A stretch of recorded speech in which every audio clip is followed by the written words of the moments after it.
I remember that morning clearly, as if it had just happened yesterday. I'm Tristan Ward, 32 years old, an ordinary waiter at a small cafe by the Seattle harbor. The place is called Harbor Light, right in the heart of the waterfront where the salty sea breeze slips through the glass windows every time a ship docks. My life was simple. Wake up early, brew coffee, serve customers, then head home to mom. No grand dreams, just enough money to pay the bills and keep her happy. My mother, Renee, was everything to me.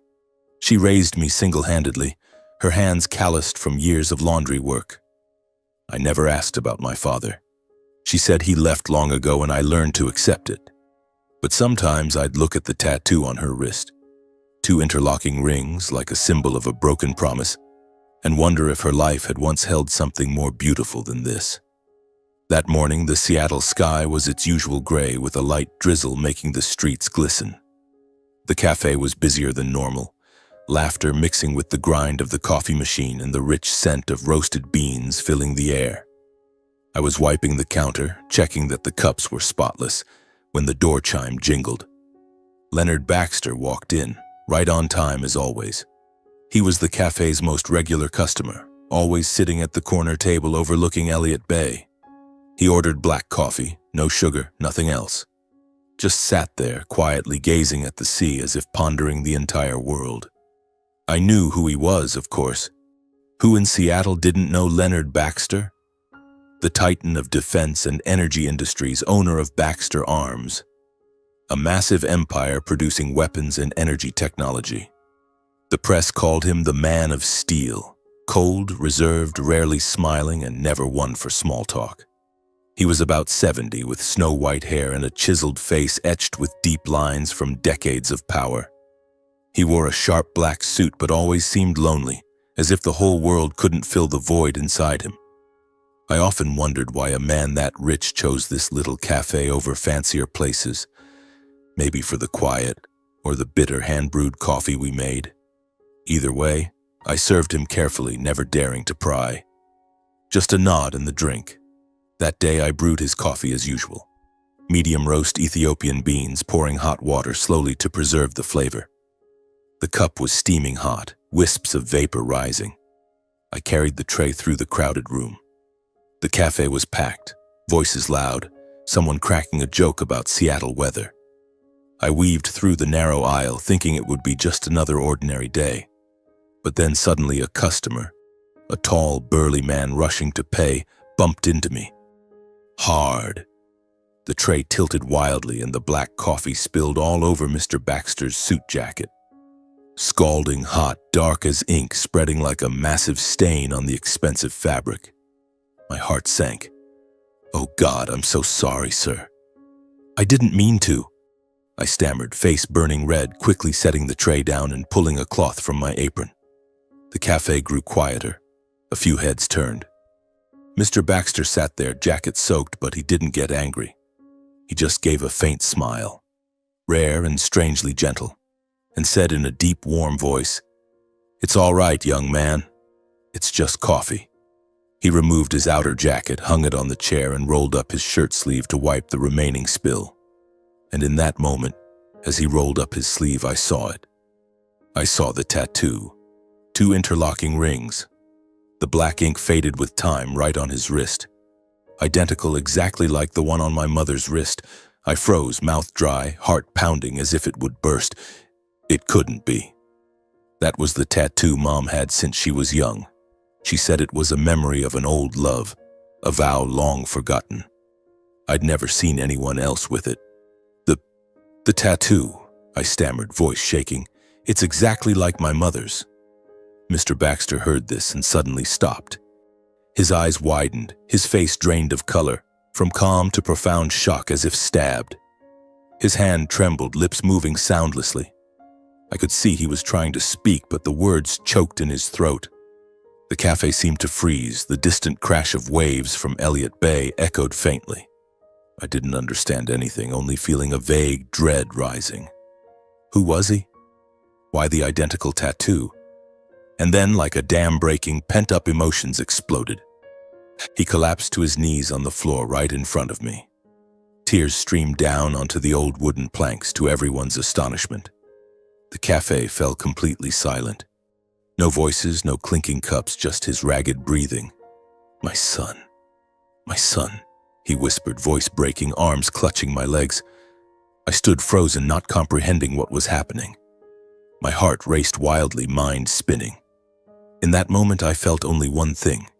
My life had changed forever, as if a secret from the past had been dragged into the light and I wasn't ready to face it. After that moment, the entire cafe remained stunned, as if time had frozen. Mrs. Martha, the owner, rushed out from behind the bar, face pale, asking frantically, "Tristan, what's going on?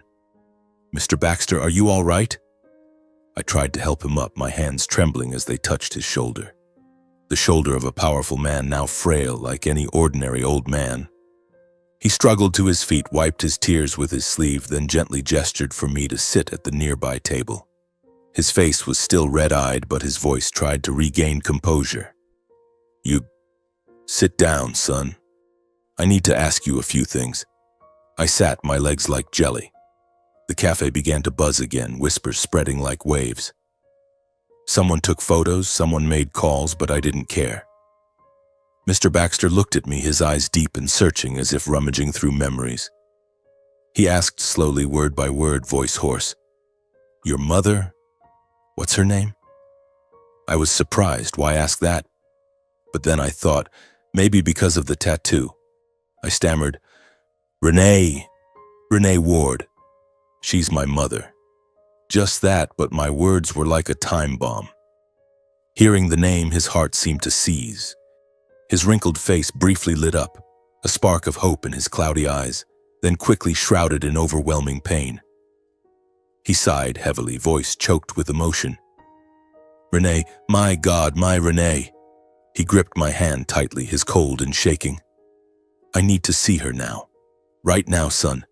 Take me to her." His plea was desperate, as if not seeing her would kill him on the spot. I was bewildered, mind in chaos. How did he know my mother? What had happened between them? But looking into his eyes, full of desperation and regret, I realized something serious, deeper than I imagined. I nodded, voice faint. "All right, I'll take you." We left the cafe under curious stares. I got my old car, a 90s Ford, faded silver paint, engine rumbling loudly when started, parked at the harbor lot.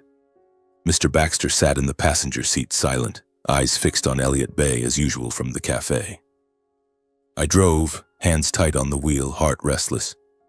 The drive from downtown Seattle to Fremont wasn't far, but that day it felt endless. Rain fell harder, wipers clacking, radio crackling with economic news, mentioning Baxter Arms, his company. I glanced at him. He clenched his fists, lips pressed tight. "You know my mom?" I asked, trying to break the stifling silence. He just nodded, voice low. "More than no, son. She was everything to me." Fremont appeared. Artsy neighborhood with graffiti and small bars, but our apartment was in a quieter, poorer corner, less bohemian charm. A 2-bedroom unit, damp walls, creaky wooden floors. We'd rented it since I was little, and Mom turned it into a home with old photos and small potted plants. My mother, Renee Ward, 60 years old, was a tough, hard-working woman. Her hair was streaked with gray, always neatly tied, hands calloused from 30 years of laundry work. She was strong, rarely cried, but her eyes carried deep sadness. She was my pillar, teaching me that life is hard, but we must live kindly. That day, she was home, probably washing clothes for clients or making tea and reading, her daily routine. I parked in front, rain pouring. Mr. Baxter stepped out, suit soaked, but he didn't care. I knocked, heart pounding. "Mom, I'm home." "There's a guest." The door opened. Mom stood there in her old apron holding a dishcloth. She looked at me, then at Mr. Baxter, and froze. Her face went white as if seeing a ghost. The cloth slipped from her hand, falling to the floor. "Leonard," she whispered, voice choked with mixed emotion and hatred. Her eyes flashed with anger, then tears welled up. "Get out. You're not welcome in my home," she shouted, voice breaking, pushing him away. I was panicked. I'd never seen her like this. Mom, what's wrong? Who? Who is he? I held her, trying to calm her, but she trembled, tears streaming. Mr. Baxter stood outside in the rain, eyes down, silent. The scene twisted my heart, nervous, scared, curiosity surging. What happened between them? Why such hatred? I pulled Mom inside, closed the door, but Mr. Baxter remained like a ghost from the past. Mom, calm down. He called me son. My words stopped her. She looked at me, then through the door crack at him. After a moment, she sighed, wiped her tears. Fine. If he's here, let him in. But don't expect forgiveness. I opened the door, offered a chair. Mr. Baxter entered silently, eyes fixed on the old, damp wooden floor with its years of cracks. She sat opposite, hands clenched, tears falling quietly. The room's air was heavy, ready to explode. I sat between them, torn, unsure what to do. After a while, when Mom had calmed somewhat, she looked at me, voice steadier but still trembling. Son, if it's come to this, I can't hide it anymore. I'll tell you everything. She took a deep breath, then began, voice slow, like turning painful pages. It was 30 years ago, a beautiful love crushed by power and betrayal. Back then she was 30, a quietly beautiful, resilient woman living simply, working at a small laundry in the old neighborhood. Leonard Baxter, a talented man from a wealthy family, met her by chance when bringing clothes to wash. Love blossomed quickly, ignoring class differences. I once believed love could conquer all, she said, voice choking. They tattooed interlocking rings on their wrists, a symbol of eternal promise. She spoke of secret dates, long nights by the bay, eyes distant as if still immersed in memories. But the Baxter family found out. They saw her as a threat to their reputation, a poor girl, no match. They used money and power to force her away, even threatening to ruin her life if she stayed in touch. They sent people with a large sum, told me to disappear, she said, voice full of resentment. Leonard, weak, too spineless to defy his powerful family. She quietly left the city, pregnant with me. She gave birth alone in a small town, raised me in shame, enduring judgmental stares. I did everything for you to have a normal life, Tristan. No father, but a mother's love. As the story ended, the room fell silent, utterly still. I sat stunned, mind swirling with past images. Mr. Baxter bowed his head, tears on trembling hands. He looked up, voice hoarse. Renee, I'm sorry. I just want to reclaim my son, to fix everything. But Renee stood, turned away, voice cold. One apology doesn't erase 30 years of silence, Leonard. You chose family, power. Now leave. She opened the door. Rain and wind rushed in, chilling. He stepped out into the Seattle night rain, shoulders hunched like a lonely old man. I stood at the threshold, rain splashing my face, heart torn. Should I run after the regretful father or stay with the wounded mother? My heart pounded, anxious for what was coming. My life now was chaos. In the days that followed, everything felt like a prolonged bad dream. I returned to Harbor Light, brewing coffee and serving customers, but my mind kept drifting back to that evening. My mother, after revealing her past, sat silently by the window, gazing at the damp Fremont streets. She spoke less. Sometimes I caught her staring at the tattoo on her wrist, caressing it as if cradling a painful memory. I wanted to ask more, but feared reopening old wounds. And Mr. Baxter, my father, though I wasn't ready to call him that, didn't vanish as I expected. He kept coming back, persistent like a ghost from the past. The first time was 3 days later. I was mopping the floor after closing when I heard a soft knock. Opening the door, there he stood in the drizzle, holding a bouquet of white roses, the kind Mom once said she loved in her youth. Beside it, a pristine white envelope. Son, he said, voice hoarse, I brought this for Renee. I shook my head, heart heavy. My mom doesn't want to see you, sir. She said, she needs time. He didn't get angry, just nodded sadly and handed me the flowers and letter. Please give them to her and tell her I'm sorry. He turned and walked slowly into the rain, shoulders slumped as if carrying the world. I closed the door, a wave of sympathy rising. He was old, wealthy but lonely, now suffering for a lost first love. But then I thought of Mom, the years she raised me alone, enduring judgmental stares, and anger surged again. He didn't give up. A week later, he came again and again. Always the same, standing before the run-down apartment, bringing fresh flowers or a small gift box with a handwritten letter. The notes were sometimes just a few lines of apology. "Renee, I've never stopped thinking of you. Forgive this fool." Once he included an old photo, two young people smiling brightly by Elliott Bay, arms around each other, fresh tattoos still red. I gave them to Mom. She took them, eyes red, but shook her head. "Son, I'll keep them, but I'm not ready to see him." She stored them in a drawer with her sad memories. I witnessed it all, torn terribly. On one side, sympathy for the aging father grieving his loss, his eyes always sincere when looking at me. On the other, Mom's pain, the woman betrayed, pushed into darkness for 30 years. I lay awake nights wondering, is there any way to heal this? Or is it all just illusion? Occasionally, Mr. Baxter arranged to meet me at the old cafe, Harbor Light, where it all began. The first time he called, voice weary. "Son, can I see you?" "Just to talk." I hesitated but agreed. He sat at his usual corner table, ordered black coffee, no sugar, eyes on the bay. We talked, awkwardly at first, about Seattle weather, my job. Then he asked about me. "How do you live? Is work hard?" I told him about long shifts, about Mom, and he listened, eyes lighting up at mentions of her. Is she well? Does she still do laundry?" he asked, voice trembling. I nodded, shared small stories, and gradually saw no deceit in his eyes, only deep regret like an unhealed wound. He spoke of his life, building Baxter Arms from nothing but losing his greatest love. I was weak, Tristan. I let my family stop me, and now I pay.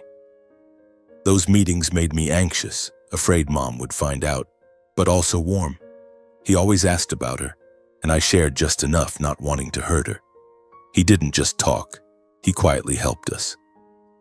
A month later, the landlord called, saying 3 months' rent was paid, from an unknown account. I knew it was him. Then gifts arrived, premium supplements for Mom, the best for seniors with nutritious food. I brought them home. Mom glanced and shook her head. "Return it all, son. I don't need pity from him." She wrapped them up and told me to send them back. I did, heart heavy. He called afterward. "Son, I just want to help. She deserves better." I sighed. "Mom's proud, sir. She doesn't want it." His actions heightened tension. Nervous, waiting for Mom's reaction, fearing she'd be angry, I kept secrets. But she stayed silent, and I knew she was struggling inside. Then one morning, everything exploded. I woke early, brewed coffee, scrolled my phone, and my heart stopped. News flooded every outlet. Billionaire Leonard Baxter has illegitimate son living in Fremont. Photos of me at Harbor Light smiling with customers now viral. The press dug deep. Defense tycoon's secret son, a poor waiter. I read, hands shaking. Who took the photos? Who leaked? The cafe got busier, but now with curious stares. Reporters swarmed, blocking the door, bombarding questions. "Are you Baxter's son? What did he leave you?" Passers-by whispered. Some pitied, "Poor kid, just found his dad." Others sneered, "Probably dreaming of riches now." I stayed silent, kept working, avoided questions. But inside, chaos, anxious every time the door chimed, fearing another reporter. From cafe gossip, I heard the Baxter family was in turmoil.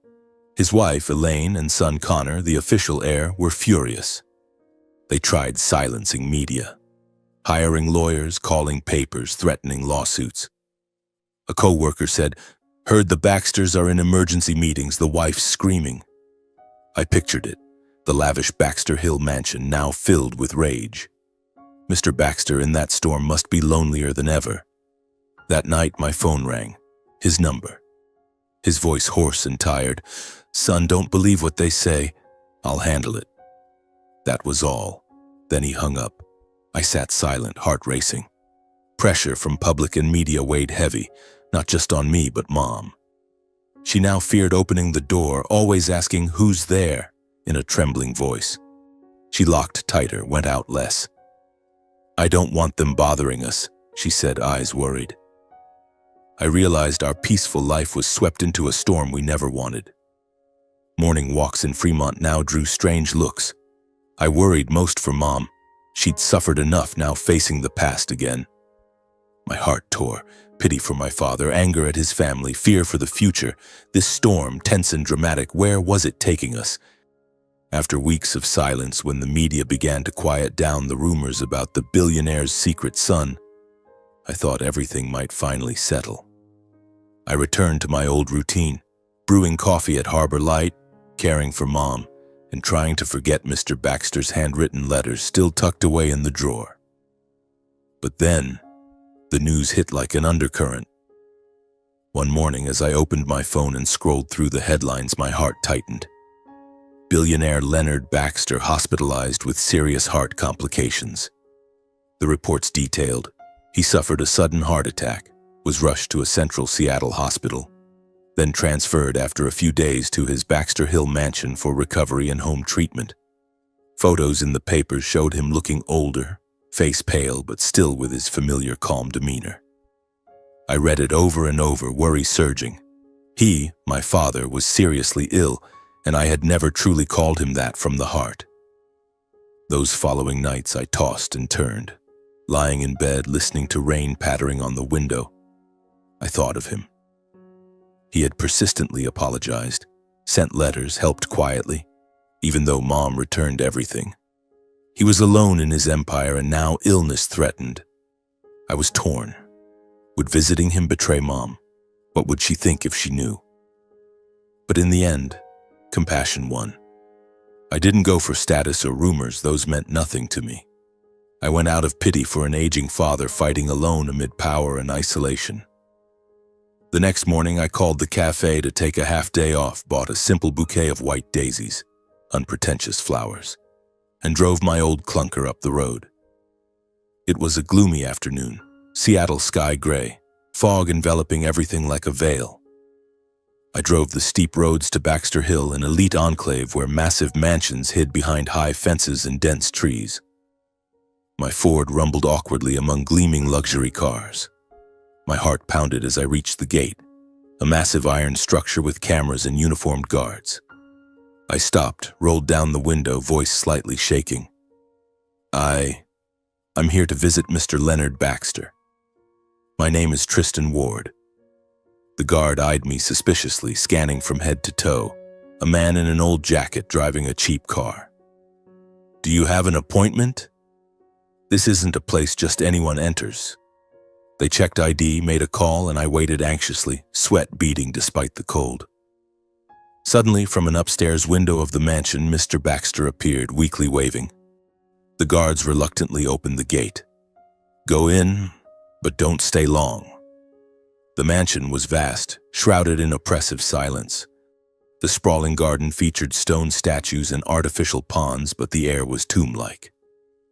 I parked, climbed the marble steps, heart racing faster. The butler opened the door and led me to the living room, a luxurious space with leather chairs, wall art, and a crackling fireplace. Mr. Baxter lay on a chaise near the window, face pale, oxygen tube beside him. But he maintained his calm poise as if illness were trivial. Seeing me, his eyes lit up slightly, a rare warmth. "Son, you came," he whispered, voice weak but joyful. I sat beside him, placed the flowers on the table, hands trembling a bit. "Dad, how are you?" I heard the news and got worried. He grasped my hand, cold but firm. "I'm fine, son. Just an old heart. You coming is enough." We talked all afternoon. He spoke of his youth building Baxter Arms from a small garage into a defense and energy empire. "I sacrificed much, Tristan. But now, I only regret not having you by my side." I told him about Mom, our simple life in Fremont, and he listened, eyes misty with emotion. I helped him take his medicine, brewed hot tea, and read a few pages from his favorite book, an old novel about the sea. Time passed slowly but strangely warm. As dusk fell and fog thickened, I stood to say goodbye. "I'll come back," I promised, heart full of mixed emotions, anxious for stepping into his world, but fearful knowing this was just the beginning. On my way out in the grand foyer, polished stone floor, sparkling crystal chandelier, I unexpectedly ran into them. Elaine Baxter, 58, Mr. Baxter's wife, entered through the main door in a power suit, hair in a tight bun, face sharp as a blade. She was calculating, always controlling family and Baxter Corp. The press called her the Iron Queen. Beside her was Connor Baxter, 33, their only son, the official heir. Connor was tall in an expensive suit but with arrogant, condescending eyes, living in a bubble of status and fame. He looked down on anyone not in his class as if the world revolved around him. Elaine paused briefly upon seeing me, eyes flashing surprise, then quickly turning to contempt. She lifted her chin, voice ice cold. "Well, if it isn't the illegitimate child himself." Bold, daring to set foot in the Baxter home. Her words echoed in the vast foyer, full of insult. Connor beside her burst into loud laughter, deliberately echoing, voice sharp and humiliating. "How ridiculous! A waiter like you thinks you have the right to walk in here? Or do you believe a few tabloid rumors can make you family?" They continued mocking, Elaine's voice rising. "Know your place, young man. Don't think a few apology letters from him let you worm into the Baxter family. We don't welcome opportunists." Connor stepped closer, subtly shoving my shoulder to push me aside, a challenging, disdainful gesture as if I were trash. My heart pounded, anger rising, but I stayed calm. I stood straight, eyes steady on them. "I don't need to join this family.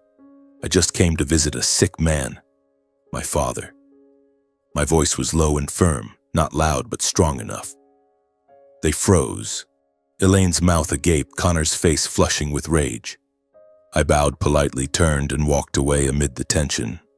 My footsteps echoed on the stone floor, anxious like war drums. Stepping out the gate, rain began to fall. I looked back at the mansion shrouded in fog, realizing the real confrontation with the Baxter family had begun. They wouldn't stop, and I had to prepare. After that illness at the mansion, Mr. Baxter's health deteriorated day by day. I kept in touch with him through short phone calls, his voice growing increasingly hoarse and frail. He spoke of recurring heart attacks and doctors advising complete rest. But then, just a few weeks later, bad news struck. He was hospitalized again in critical condition. The media covered it extensively. Billionaire Leonard Baxter near death from severe heart failure. Doctors advised the family to prepare for the worst. Those words spread quickly, sparking a wave of noisy speculation in the press. People buzzed about Baxter Arms' massive inheritance, the heir, and of course, the illegitimate son, me. I read the news with a heavy heart, not for the fortune, but for him, the father I had just found, now lying in a hospital bed fighting death. I ignored the rumors and curious stares. At Harbor Light, customers started whispering when they saw me. "Hey, isn't that Baxter's son? He's about to get rich." I just forced a smile, kept brewing coffee, wiping tables as if nothing happened. But inside, I was endlessly worried.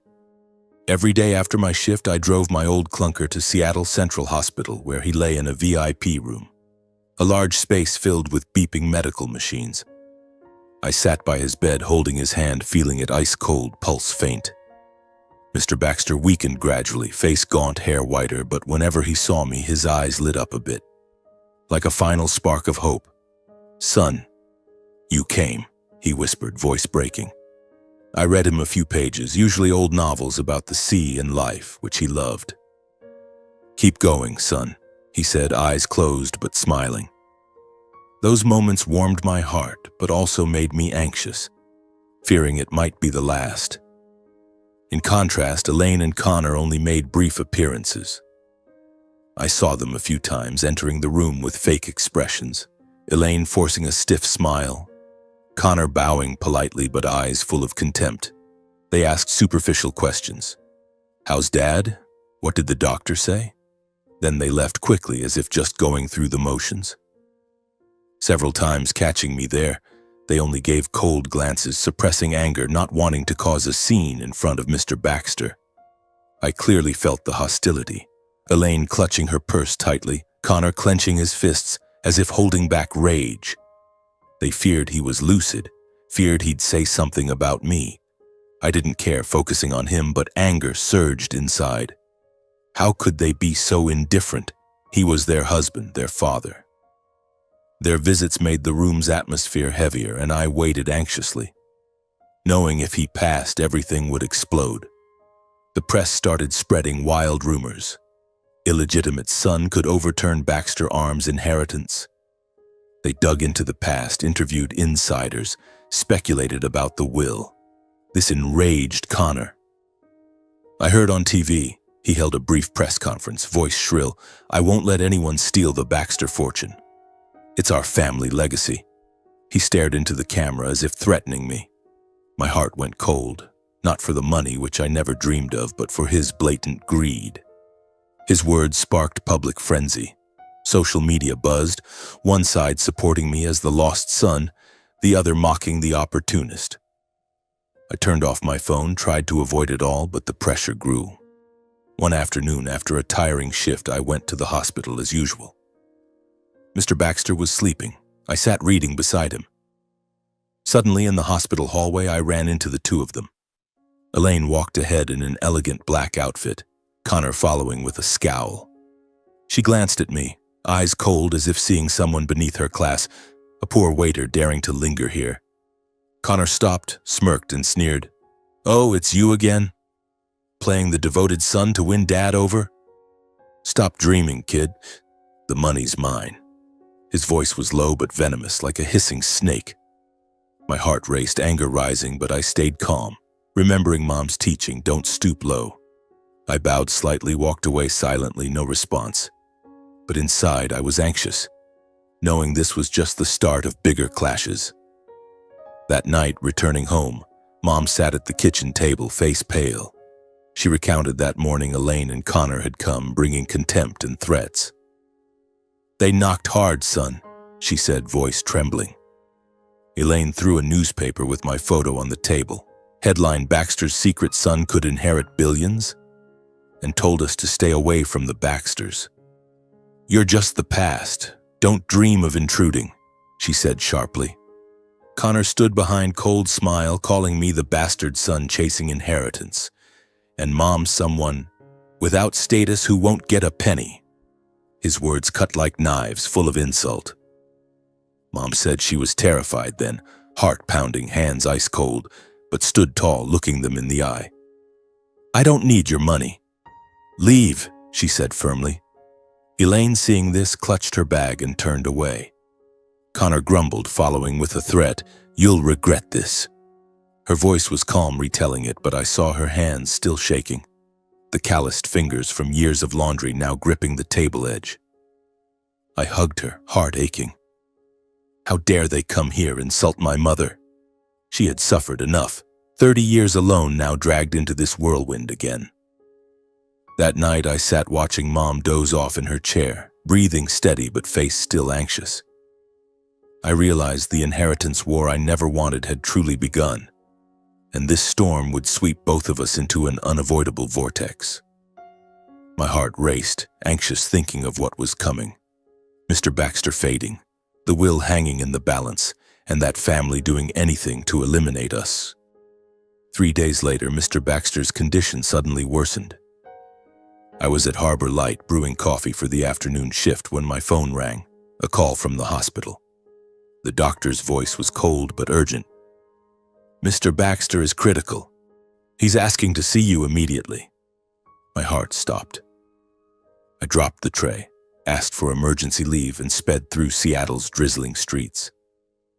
The hospital loomed ahead, neon lights flickering under the gray sky, and I rushed through the corridors, the antiseptic smell overwhelming. His room was crowded with doctors and nurses, machines beeping relentlessly, the air heavy like a dark cloud. He lay there, skin pale, eyes cloudy, but it seemed he was waiting for just one person, me. A nurse signaled me in and I approached, taking his hand. It was ice cold. pulse faint like a fragile thread. "Dad," I whispered, voice trembling, calling him that for the first time without hesitation. He gave a weak smile, eyes fixed on my face as if memorizing a final image. Then he quietly passed, eyes closing peacefully, leaving me sitting there, tears streaming. News of Mr. Baxter's death spread like a tsunami through the media.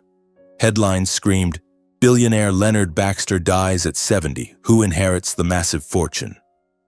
From CNN to the local Seattle Times, coverage was relentless, analyzing Baxter Arms, his life, and of course, the illegitimate son, me. My phone rang nonstop, reporters blocking the cafe and our home, bombarding questions. "How do you feel? Did he mention the will?" I turned off my phone, locked the door, tried to escape it all, but my heart was empty, aching unbearably. He was gone, the father I had just found, and I hadn't said everything I wanted. Memories flooded back. The spilled coffee at the cafe, the interlocking ring tattoos, the regret-filled letters. I sat alone in our Fremont apartment, staring at the rainy street, tears falling endlessly. Mom hugged me, crying too. "Son, he's at peace now. But we must be strong." Elaine quickly announced the funeral would be private at St. Helena's, a historic church on Seattle's outskirts for family and close financial associates only. The press reported, "Closed funeral, no public access." I read it with a heavy heart. Would we be invited? Then an envelope arrived from his office inviting Mom and me. It was his wish, the butler confirmed by phone. We decided to go, not for status, but to say a final goodbye. Mom hesitated. "I'm afraid to face them, son." But then she nodded firmly. "For you, I'll go." Funeral day, Seattle rained torrentially as if mourning him. We wore simple black, I in an old shirt, Mom in a plain dress, and drove to the church. St. Helena's appeared, high vaulted roof, bells tolling mournfully. We entered quietly, drawing scrutinizing stares from all sides. Guests were all wealthy, businessmen, politicians, Baxter Arms partners in glossy black suits and sunglasses. They whispered, seeing us, "That's the bastard son. How dare he come?" I squeezed Mom's hand, trying to stay calm but anxious, fearing confrontation. We sat in the back row, heads bowed silently. As the priest prayed, his voice echoing in the cold stone space, "Lord, receive the soul of your servant Leonard." Mom whispered forgiveness, voice choking. "Leonard, I forgive you." Her tears fell and I stood behind, heart utterly empty. No anger, no regret, just vast void. He was gone and I hadn't truly been his son. Memories surged, cafe meetings, his stories of the past, eyes lighting up hearing about Mom. Now all was nothingness. Elaine and Connor stood up front, faces stone cold, no tears, no emotion. Elaine in an elegant black gown, Connor in a shiny black suit, looking more like a business meeting than a funeral. Seeing us, they exchanged annoyed glances, then approached. Before everyone, Elaine spoke clearly, voice echoing in the church. "This is no place for outsiders. He is not Leonard Baxter's son. Some are exploiting this funeral for status." Her words cut like knives, full of scorn. The church buzzed with whispers, guests turning to stare. Connor stepped forward, voice shrill in agreement. "Mr. Baxter has no illegitimate child. Those two are fabricating to seize assets. Get out!" He pointed at us, face red with fury. All eyes turned to Mom and me. Some shook heads, a few whispered pity. Poor old lady, but most showed contempt as if we were frauds. My heart pounded, anger surging. How dare they humiliate us here before his coffin?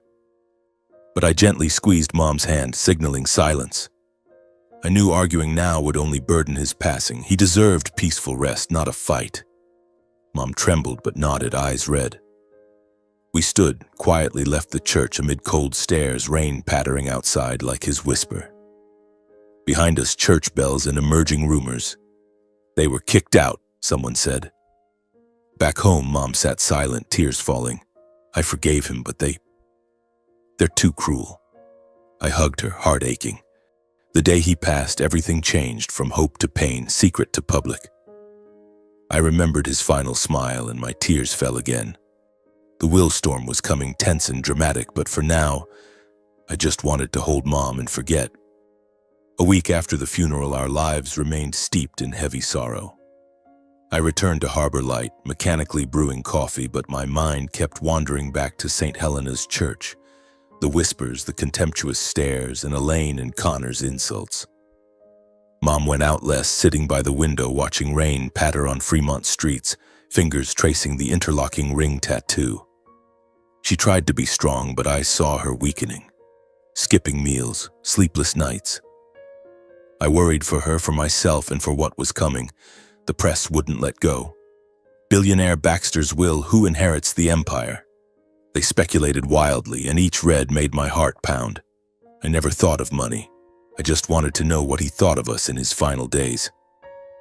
One morning, the phone rang in our small apartment. I was making tea for Mom, holding a steaming kettle, when an unknown number appeared. I answered, voice shaky. "Hello?" A middle-aged man's voice, polite but serious. "Hello, Tristan Ward. This is Miller and Green, Mr. Leonard Baxter's personal attorneys. We invite you and Mrs. Renee Ward to the will reading this afternoon." My heart tightened, anxiety surging. Will, the word like a ticking bomb. I stammered, "Yes, we'll be there." Hanging up, I turned to Mom at the table, eyes wide. "Who was it, son?" I explained slowly, and she shook her head immediately. "I'm not going. I don't care what he left. It's all the past." I understood her pain. 30 years pushed aside, now dragged into power games. She was afraid of facing Elaine and Connor, afraid of rumors. But I persuaded her, sitting beside, holding her hand. "Mom, I don't want money either. But I want to know what Dad thought in his last days. He regretted it. He tried. Let's go to say goodbye one last time." She looked at me, long tears on wrinkled cheeks. She sighed. "All right for you." We prepared, dressing simply, I in an old black shirt, Mom in a plain black dress, and drove to Miller and Green in downtown Seattle. Streets crowded, light rain, my heart beating faster than ever. Anxious about what we'd hear, their reactions. The office was in a gleaming high-rise, oppressively luxurious. As Mom and I entered the conference room, a spacious area with a long wooden table, leather chairs, faint coffee scent, Elaine and Connor were already waiting. They froze, not expecting us invited. Elaine, sharp-featured, hair in a tight bun, power black suit, paused a second, eyes flashing surprise. Connor beside her, shiny black suit, scowling, glared like enemies. But Elaine quickly composed herself, flashing a thin, fake smile. "Oh, you're here too. Quite a surprise," Connor muttered to her, loud enough for us. "Dad probably left a few pity gifts to show mercy before dying. Don't dream big." His words cut like knives, but I squeezed Mom's hand, signaling silence. We sat opposite, room tense like a drawn string. Anxious, waiting, heart pounding, wondering what he decided. The lawyer, Mr. Miller, about 60, silver hair, gold-rimmed glasses, entered with a thick file. He sat at the head, voice calm.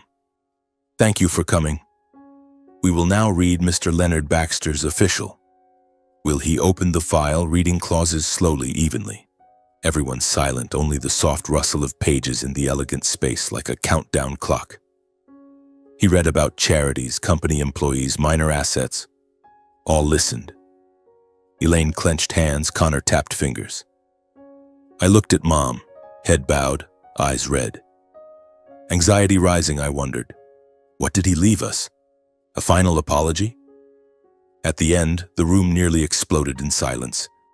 Mr. Miller's voice rang, "All assets, shares, and real estate of Leonard Baxter are legally transferred to Tristan Ward and Mrs. Renee Ward." I froze, ears ringing. Everything? Baxter Arms empire, mansions, bank accounts, all to us? The lawyer continued, "Mrs. Elaine Baxter and son Connor Baxter receive symbolic assets. An Oregon vacation home worth about $5 million and $2 million cash." The room fell dead silent. Elaine froze, hand white-knuckling her glass, face ashen. Connor jumped up, slamming the table with a thud, face red with rage. What? This is a joke? The old man went mad. They hurled insults, Elaine's voice shrill. Those two manipulated him. When he was sick, what did you do? I'll sue, take it all back. Connor pointed at me. You bastard, don't think you'll steal from me. Chaos erupted, chairs toppling, shouts echoing. I stayed calm, though heart racing. I helped Mom stand. She trembled, eyes wide in shock, bowed thanks to the lawyer. Thank you, sir. Then we left slowly down the hall, leaving behind toppled chairs and angry shouts in the sealed room. Elaine screamed, You'll regret this. Connor slammed the table again. Outside, rain heavier, we got in the car, my mind chaotic. Massive fortune, but no joy. Only heaviness, anxiety for the coming fight. Before leaving, the lawyer ran after, handing a sealed envelope. Mr. Baxter wanted this given to you after the reading. Open it at home. That night, in our small Fremont apartment under warm yellow light, I opened it. Inside, a handwritten letter, his shaky script, and DNA test confirming I was Leonard Baxter's biological son. My heart tightened, tears falling. In the letter, My dear son, I regret the past, losing you and Renee. My final days with you were the most peaceful. No power, no ambition, just belated love. He explained, I leave the assets not to atone, but because I trust you with kindness and integrity to protect the Baxter legacy from those turning it into a tool of greed. Use it for good, son. Finishing, I sat stunned. The yellow light flickered on the trembling letter, and for the first time I felt the pain, loss, and love of a father. Late but sincere. Just a few days after the will reading, major Seattle newspapers simultaneously splashed sensational headlines. Baxter Corporation faces massive asset dispute. Shocking will leaves. Everything to illegitimate son. I woke early brewing coffee in our small Fremont apartment when my phone buzzed incessantly. Opening it, the screen was flooded with notifications. Seattle Times, The Stranger, even local CNN. They wrote about us like a Hollywood drama. Illegitimate son unexpectedly inherits billion-dollar empire. Rumors spread like wildfire, claiming I, Tristan Ward, had exploited my dying father to seize the fortune. He sat by the bedside, whispering sweet nothings, one article wrote, with a stolen photo of me outside Harbor Light. My heart tightened, anger surging but also fear. How did they know? Who leaked it? I never dreamed of money. I just wanted a peaceful life with Mom. But now we were thrust into the storm's center. Elaine and Connor didn't sit idle. They hired top attorneys from a leading New York firm and held a press conference the next afternoon. I watched on TV, sitting with Mom in our cramped living room. Elaine stood at the mic, heavily made up, voice icy. This will is invalid. Leonard Baxter was not of sound mind, emotionally manipulated by a stranger. She stared into the camera, as if at us. We will fight to the end to protect the family legacy. Connor beside her, scowling, echoed, It's a scam. How can a broke waiter be his son? We'll prove it. They presented fabricated evidence, statements from a close doctor claiming cognitive decline. Mom tremblingly turned off the TV. Son, what will they do to us? I hugged her, voice reassuring but heart anxious. Don't worry, Mom. Truth will win. But that night I lay awake, imagining courtrooms surrounding reporters, Connor's rage. He wouldn't stop. Social media split into clear camps. I scrolled X, formerly Twitter, #Baxter Inheritance trending. One side believed the will, justice finally for the lost son. Justice for Tristan. The other mocked me as an opportunist. Waiter exploits dying old man. Pure greed. Baxter scam. Comments poured in, some tagging me directly. Stealing from Connor? You bastard. Media swarmed, reporters camping outside our Fremont apartment daily. Early mornings they knocked.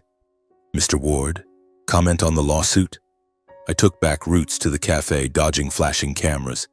Mom grew fearful, staying indoors, locking tightly, drawing curtains. "I can't take it anymore, son," she whispered, hands shaking, holding a glass. I stayed silent, ignored the press, waited for the court to accept the case. But inside, chaos.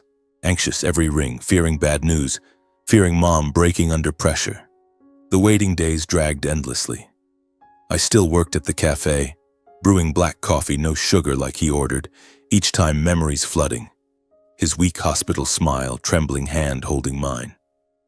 Mom stayed home trying laundry work, but hands shaking, eyes red. I came home early, cooked for her, told funny cafe stories to make her smile. But late nights I scrolled, read comments, anger rising. Why wouldn't they leave us alone? We never asked for anything. Elaine and Connor continued their campaign.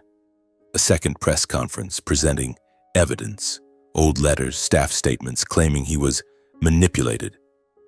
I called our lawyer, Mr. Miller, who read the will. He reassured, "We have solid proof. Don't worry." But anxiety lingered like a shadow. The trial opened at the Washington State Supreme Court, a historic building in Olympia, 2 hours from Seattle.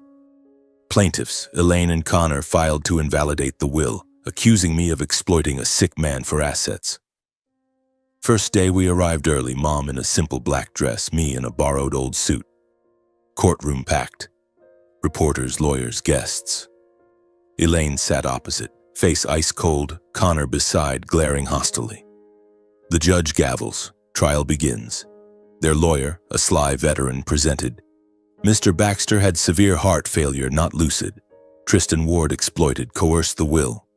They submitted evidence. Medical reports, doctor statements. My heart pounded, anxious, waiting our turn. Would our proof hold? In session, our lawyer, Mr. Miller, stood calmly, submitting evidence. First, DNA test confirming paternity, the paper from his envelope proving I'm his biological son. Courtroom buzzed. Next, his handwritten letter, shaky but clear. I was fully lucid when signing. Then, notarized statements from his old lawyer and butler, witnessing him sign willingly, lucid, no pressure. Mr. Baxter acted freely, no manipulation, the butler testified. Elaine stayed composed, face paling, hands clenched. Connor kept interrupting, shouting, "All staged!" "Fake." He stood, pointing at me. "You bribed them," the judge warned, but Connor fumed. Court verified signatures, fingerprints, audio of signing day, all matched, flawless. Their lawyer tried rebutting, but evidence overwhelming. Trial days dragged, tense every second. I sat with Mom, her hand ice cold. Reporters outside waited, flashes constant. Elaine testified, fake crying. He was deceived. But court dismissed. When verdict announced, panel officially upheld the will's legality and Tristan Ward's inheritance rights. Courtroom fell silent, time frozen. I exhaled, no joy, just relief. Connor jumped, yelling, "No, this is a joke," then lunged at me. Face red, fist raised. Security tackled him, dragged him out. Elaine panicked, screaming, "Connor, my son." She sobbed, but eyes furious. I stood still, no reaction, eyes more sad than angry. Watching them led away, Connor struggling, Elaine collapsing. I felt no victory, joy, just emptiness. Why like this? He just wanted fairness, but they turned it to war. Mom squeezed my hand.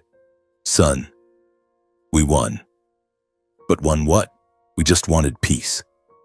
Leaving court amid reporter swarm and flashing lenses, they bombarded. "How do you feel? What about Baxter Arms?" I stopped, looked at them, voice brief. Truth needs no embellishment, it just needs time to be seen. Then I helped Mom to the car, drove back to Fremont in rain, heart still anxious, though victorious, wounds remained. In the days following the trial, my life felt like the chaotic remnants left after a storm. The press still wouldn't leave us alone. Sensational headlines like, "Illegitimate son wins lawsuit, who owns the Baxter empire now?" With photos of Mom and me leaving the courthouse, weary faces under the rain. Reporters still camped outside, calling relentlessly, but I turned off my phone, locked the door, trying to carve out space for us to breathe. Mom, after months of turmoil, was weaker than ever. She sat at the kitchen table holding Mr. Baxter's letter, tracing the shaky handwriting. "Son, what will we do with all this?" she asked, voice soft but full of worry. I looked at her, heart aching. We never dreamed of wealth, we just wanted peace. But now this massive fortune felt like a burden, a reminder of losses. I decided we had to leave noisy Seattle, where every glance carried rumors, where memories of him, the courtroom, the insults remained fresh. I began arranging everything. Hired lawyers to handle inheritance paperwork, sold most non-essential assets. Baxter Hill Mansion, downtown properties, minor shares, keeping enough for comfortable, not extravagant living. Sale proceeds went into a separate fund, untouched unless needed. Mom initially resisted. "Son, we're used to here." But I persuaded. "Mom, Seattle is the past now. We need a new place where no one knows who we are." She nodded, eyes red. We chose Port Townsend, a small coastal town on the Olympic Peninsula, 2 hours by ferry from Seattle. Peaceful, with sparkling Puget Sound, lush pine forests, and salty sea breezes.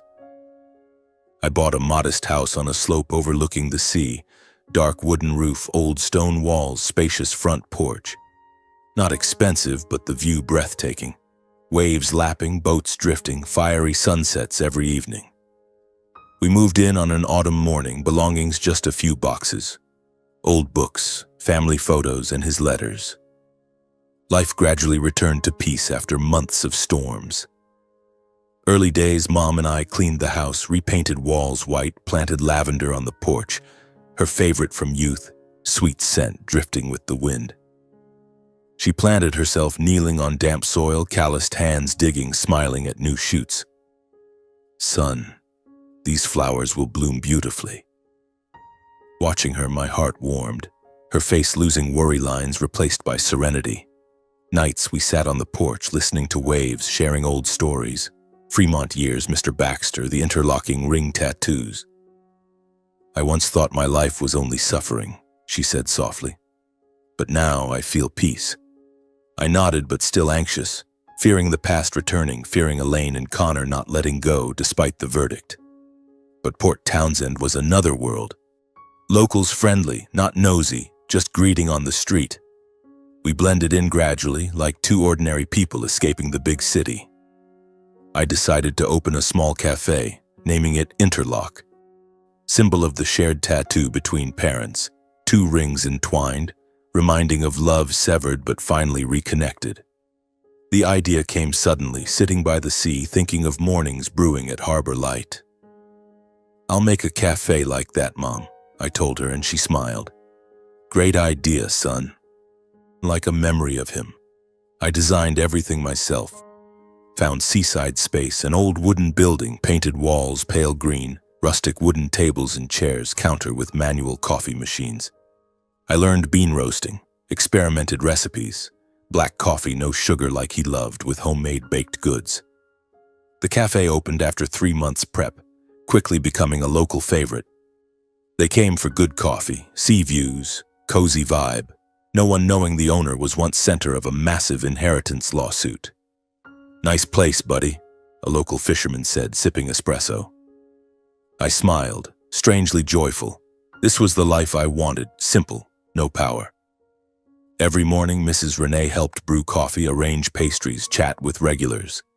She rose early, clean apron, hands deftly stacking toast, homemade croissants. "How's the coffee today, ma'am?" customers asked, and she beamed. "Great, dear. Try it." Her face brightened after years of gloom, wrinkles softening, eyes sparkling, humming softly while working. Watching from the counter, gratitude filled me. "Happy, Mom?" I asked one quiet afternoon. She nodded. "Very, son. Haven't felt this in so long." Those moments erased anxiety, forgetting Elaine, the court, just small joys. But late nights I remembered him, his letter, words do good. And I decided to act. I used part of the inheritance to establish the Leonard Foundation, supporting single mothers and orphans, extending the regret and love he left. Idea from his letter: protect legacy from ambition. I hired experts to manage, investing in scholarships, temporary housing, counseling. The foundation started small but expanded quickly, helping dozens of mothers like mine once was, raising children alone in hardship. "This is for him, Mom," I said, signing papers. She cried, "He'd be proud of you." Meanwhile, I transferred full control of Baxter Holdings, now Baxter Arms, to a new executive board loyal to him. I kept only honorary oversight, no daily involvement. In my letter to them, "Hope you run by values, not ambition. Remember, legacy isn't money, it's responsibility." They replied, promising to follow, and I exhaled. The empire no longer a burden. Time passed. Interlock grew beloved. More customers, locals to passers-by. I opened small branches around Puget Sound, one in Sequim, one on Bainbridge Island, keeping rustic style, handcrafted coffee. Cafes became not just drink spots, but meeting places, storytelling, sharing. I hired young staff, taught brewing like he preferred, each cafe with the interlocking ring tattoo on the wall. Subtle symbol. Mrs. Renee sometimes sat by the home window, watching the sea and smiling, saying she could truly forgive the past. "I once hated him, son," she shared one afternoon, sea breeze cooling. "But now I see he tried. And you're the greatest gift." I sat listening, heart warm. This new life, peaceful, meaningful, like a flower blooming from ashes. I understand that any loss, no matter how painful, can bloom if we know how to rise from it. Nights in Port Townsend, lying to wave sounds, I recall the journey. Spilled coffee, tattoo, courtroom, now peace. Initial anxiety became hope. We survived and lived better. Mom planted more lavender, cafes thrived, foundation helped many. Life ultimately is about forgiveness and starting anew. In that simple life, I realized I was no longer haunted by the past. Early mornings, when the sun just peeked over Puget Sound, I stepped onto the porch, breathing the salty sea air, feeling an unusual lightness in my heart. No more sleepless nights thinking of Mr. Baxter kneeling at Harbor Light, Elaine's shrill insults at St. Helena's, or Connor lunging in court with rage-red eyes. All the pain, resentment, and loss had finally been swept away by the waves, like those out there crashing on the rocks then vanishing, leaving clean sand ready for new footprints. I stood there holding a self-brewed coffee, watching Mom water lavender on the porch, and smiled. Mrs. Renee, silver hair brighter in the sea sun, now laughed more, humming old songs from her youth. "Son, any new customers at the cafe today?" she asked cheerfully, and I knew she was letting go too, the years of shame, the judgmental stares. Life is sometimes unfair, but justice reveals itself in its own way, not through revenge, but truth and perseverance. I think of this whenever I sit by the sea, bare feet in wet sand. Back in Seattle, it was a nightmare, spreading rumors, surrounding reporters, Elaine and Connor's accusations of exploitation. They tried everything, press conferences, expensive lawyers, even anonymous threatening calls to overturn the will. But truth, as Mr. Miller said in court, needs no embellishment. It just needs time to surface, like waves receding to reveal hidden shells. I never sought revenge, no countersuits, no media smears. Just silence, steadfast with evidence. The DNA paper, his handwritten letter, Butler's testimony. Now in Port Townsend, I realize true justice isn't winning the case, but living on without hatred's burden. Elaine and Connor vanished from our lives after the trial, perhaps living with their symbolic share. I understand hatred can't heal wounds. Only forgiveness lets us reclaim ourselves. Forgiveness isn't for others, but to free your own heart. I learned this from afternoons on the porch with Mom. Mrs. Renee, pushed aside from Mr. Baxter's life, enduring 30 years of silent shame, now spoke of him gently. "I hated him so much, son," she shared one evening, sunset blazing over the sea. "Hated him for choosing power over us. But that hate only hurt me more. Forgiving lightened me. Not because he deserved it, but because I deserve peace." Her words were a life lesson echoing in me. I once raged at Elaine and Connor, their sneers at the mansion, hospital, funeral. But gradually in Port Townsend, I let go. Forgave them, forgave him for past weakness, forgave myself for hesitation. My heart is freer. No more anxiety. A mother's love, no matter how wounded, is the only thing that lifted me through the storm. She taught me kindness is never weakness. Mom is the living proof. In Fremont years, she raised me alone, hands calloused from laundry, enduring contempt without complaint. She taught, son, kindness isn't weakness, it's strength. It keeps you standing when everything collapses. In Port Townsend, that love shone clearer. She helped at the cafe, chatting with customers, fishermen, tourists, local single moms with warm smiles. Once a young mother shared her struggles raising a child alone, and Mom listened, then gave her free coffee. You're so strong, dear. I was like you, but it gets better. Her words moved me, recalling nights she cried secretly in Seattle but still comforted me. That love pulled me up after court, funeral, every loss. Without her, I might have crumbled under pressure, media, lawsuits, words. Money can buy power but not lost trust or time. My father's true legacy isn't bank accounts but lessons in honesty and responsibility.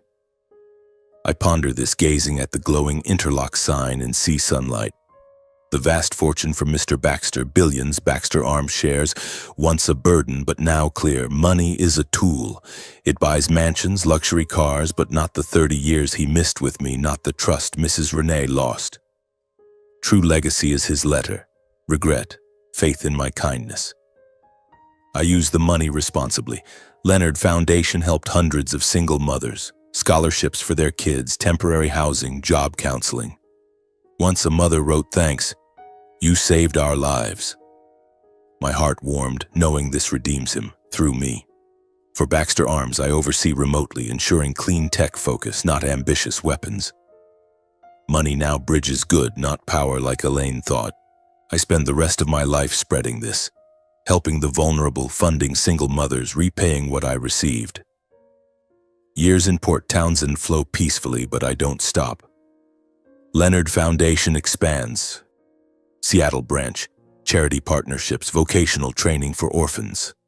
I speak, not boasting but sharing. From waiter to air, lost to peace. Life gives lessons, I say at a conference, and we must give back. Mom, proud. You did well. Mrs. Renee finds true peace. Afternoons, she sits on the porch watching the sea and smiling. The smile of one who finally forgave those who hurt her. I thought I'd hate forever, but the sea washed it away, she says, tracing the tattoo. Tristan behind the counter, watching interlocks sparkle in sunlight. Understands every loss has meaning if we rise from it. Cafe mornings, customer laughter, roasting coffee scent. I feel it clearly. The spilled coffee years ago was the start. Tattoo linking past, court teaching resolve, sea teaching forgiveness. Their story reminds, the heaviest sentence isn't in court but the moment we face ourselves and realize life's greatest treasure, not assets, but inner peace. In Port Townsend, we live that, peaceful, meaningful.